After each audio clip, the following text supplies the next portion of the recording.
No ar, Jornal da CUT. Olá Brasil, eu sou o André Acarini. Nessa edição do Jornal da CUT você confere os seguintes assuntos. O que pode acontecer se faltar óleo diesel no país? Salário mínimo ideal deveria ser de R$ 6.527 em junho, diz o Diese. E ainda, a rede varejista é condenada 2 vezes, uma por homofobia e outra por sujar nome de cliente indevidamente.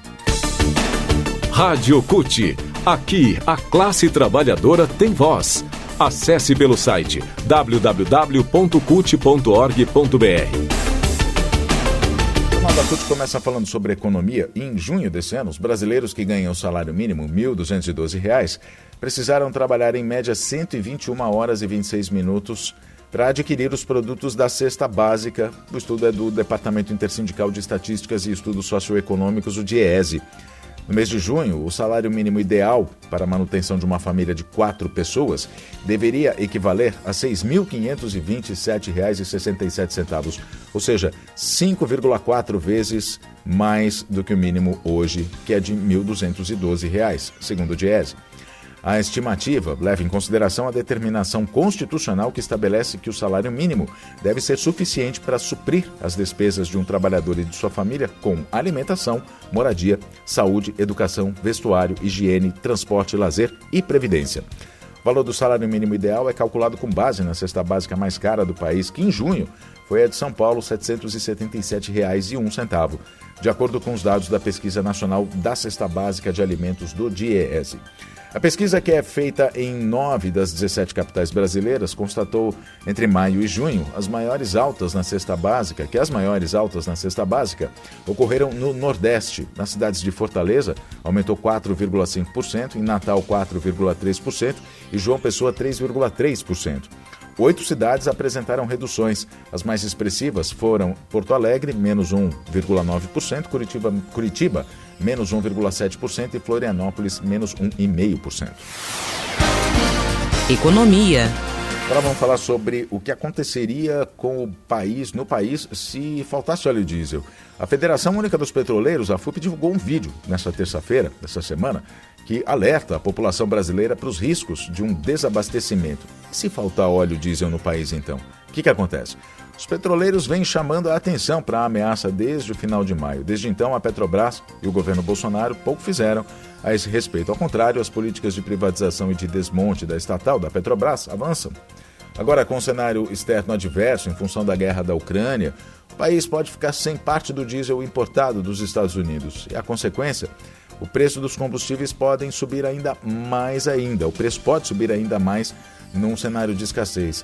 Os petroleiros prevêem filas nos postos e encarecimento dos alimentos que são transportados principalmente por caminhões.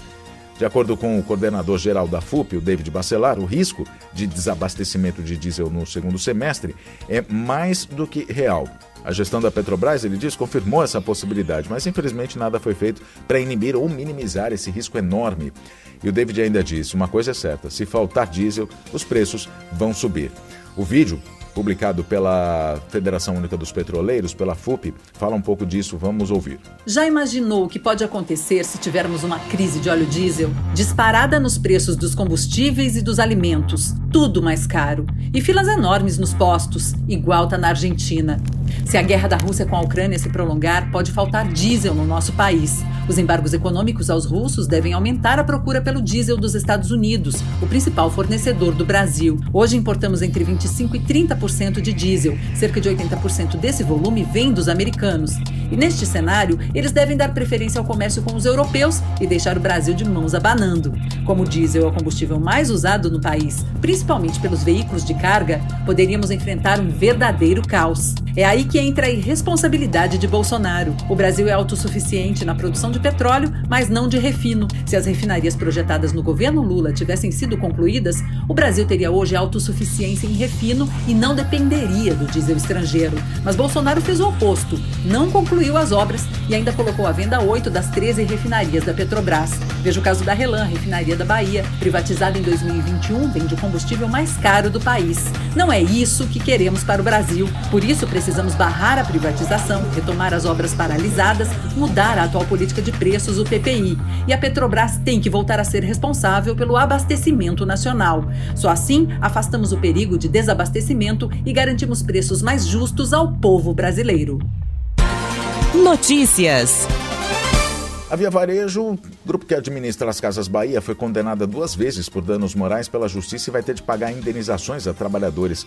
O primeiro caso é o resultado de uma reclamação na Justiça do Trabalho de um ex-trabalhador da Casas Bahia, que foi chamado de burro e também de um outro adjetivo, de um outro xingamento pejorativo em relação à sua orientação sexual. Foi feito isso por seus superiores. A Justiça do Trabalho em São Paulo condenou a Via Varejo a indenizar o ex-trabalhador em R$15 mil por danos morais. O segundo caso é de uma cliente que teve o nome negativado indevidamente após a falha nos serviços da Casas Bahia e do Banco Bradescard. As 2 empresas foram condenadas a indenizar a cliente por danos morais em R$10 mil. De acordo com o processo, o estoquista, que foi vítima de homofobia, trabalhou em uma das lojas das Casas Bahia por pelo menos 3 anos e sofria, nesse tempo todo, assédio moral e era exposto a situações constrangedoras diante dos colegas de trabalho e clientes da loja. Quem praticava o assédio? Seus superiores, os gerentes. Uma testemunha ouvida no processo, segundo relata o Universo Online, confirmou que um gerente insultava o funcionário com palavras de cunho homofóbico.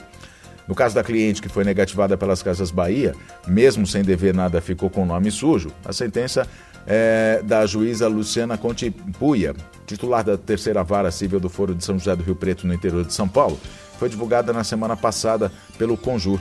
De acordo com o processo, a autora da ação, a moça que ficou com o nome sujo, recorreu à justiça depois de ter seus dados cadastrais indevidamente registrados no Serasa, em julho do ano passado, por uma dívida que não era sua, e sim de uma pessoa que conseguiu um cartão de crédito das Casas Bahia, emitido de forma fraudulenta em nome da requerente. E óbvio que essa pessoa fez compras, entre elas um celular e uma televisão. Entrou com processo, ganhou a ação.